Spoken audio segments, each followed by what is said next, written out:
Yo! Kumusta po kayo? Andito na naman kami ngayon sa Legazpi City. Today is Saturday, September 18. Kahapon galing pala kami dito. Ngayon, nandito na naman. So, meron kasi kaming viewing ng Kia Picanto. And meron din kaming viewing sa Sorsogon ng Toyota Innova. Kaya kukunin namin dito yung Innova na G variant sa Legazpi City. So, samahan nyo ulit kami pagtingin ng Kia Picanto kung anong magiging decision ng buyer. And tingnan nyo rin yung Toyota Innova na dadalhin namin mamaya. Let's go!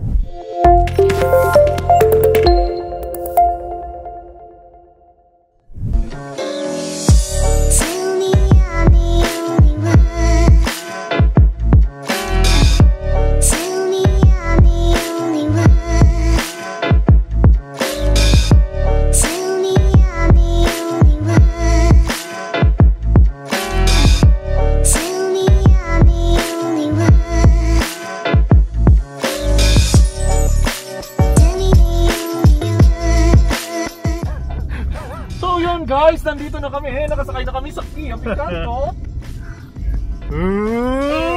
Yung Kia Picanto na to ay 2015 model with 42,000 mileage automatic transmission. Paps, anong masasabi mo sa Kia Picanto na to?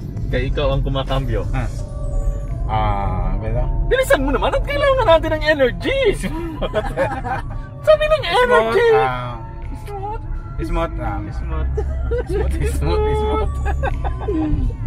Kasi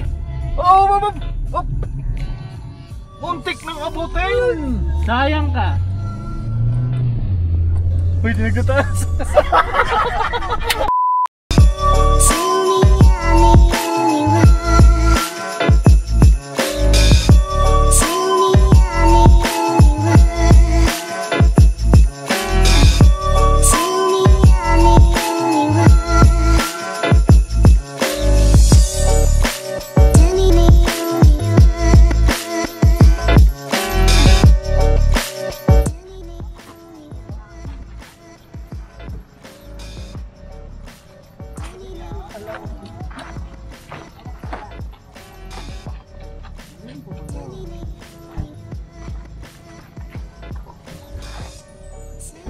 pwede po mamita.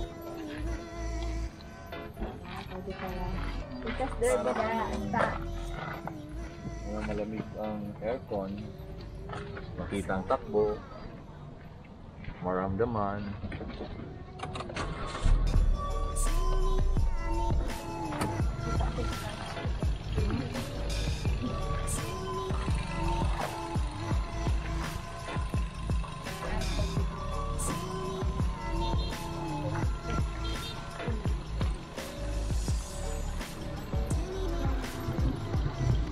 Ano? ang ORCR po, kainin sir, okay na. Okay na po. Complete papers na ito dati ba? Okay mo. Ano pa sir?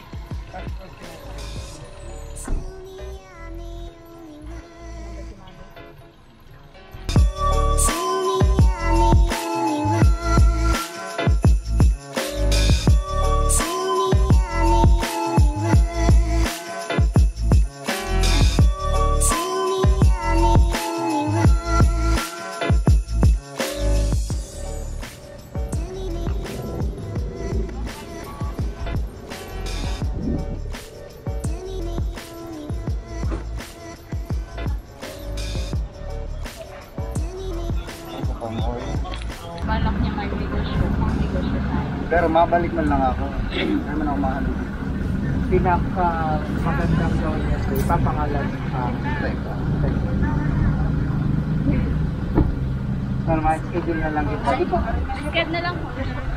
Duma na lang sa number. Anyway, kung may mga padating din kasi kaming mga unit siguro itong week, inform namin kayo kung anong automatic namin. Naka-update na kami sa Facebook. Ito kasi, to be honest, medyo mataas ang posting namin ito.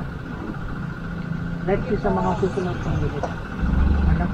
Thank you po. Okay, thank you very much. Okay, so tapos na ang viewing namin ng Kia Picanto. Kia Picanto. So tapos na po ang viewing namin and as expected, tumawad si buyer. Ang initial niyang tawad actually is ganyan daw, ganyan. So pero syempre hindi man natin mabibigay kasi nga ang bigay sa atin nito na price is 335 and hindi naman ito sa atin unit, so hindi natin ma-maximize yung tawad kasi alam nyo naman pag sarili namin yung unit, kapag tumawad yung buyer, wow, pag tumawad yung buyer at sa tingin namin kaya namin kahit konting profit, go. So yun, tapos na ang transaction natin. Ibabalik na natin tong Kia Picanto at kukunin natin yung Toyota Innova kasi tomorrow meron tayong viewing. Paps, na ito yan, kimaluwayan niya na sasakyan na yan.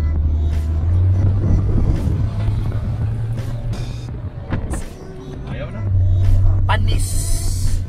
Panis sa Kia Picanto. 200 lang gasolina sa day.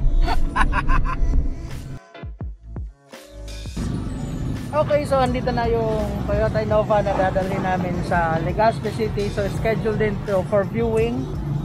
Supposed to be kanina kaso medyo short na yung time. So possible Monday na ang viewing nitong sasakyan na to. So this is 2014 Toyota Innova G. So pero yung bago na ito 2.5 G. And beige color yung front niya, pearl white yung labas. Malinis din ang interior. Pasok na. So, ang asking price nito is magkano asking price nito? 650. So, top of the line nila ng mileage, Paps. 45,000. 45,000, manual transmission, naka leather seat na po siya. Pero I think hindi to original na leather seat, aftermarket na lang to. Then meron siyang monitor sa likod, di ko alam kung functional. And sa ceiling naman niya, medyo may mga konting dumi-dumi lang naman. Aircon, very cold ang aircon. Naka dashcam na rin siya. And yung stereo niya, hindi yan yung original na stereo yata. Pero ano, parang hindi yan yung original. Ay, ewan. Basta.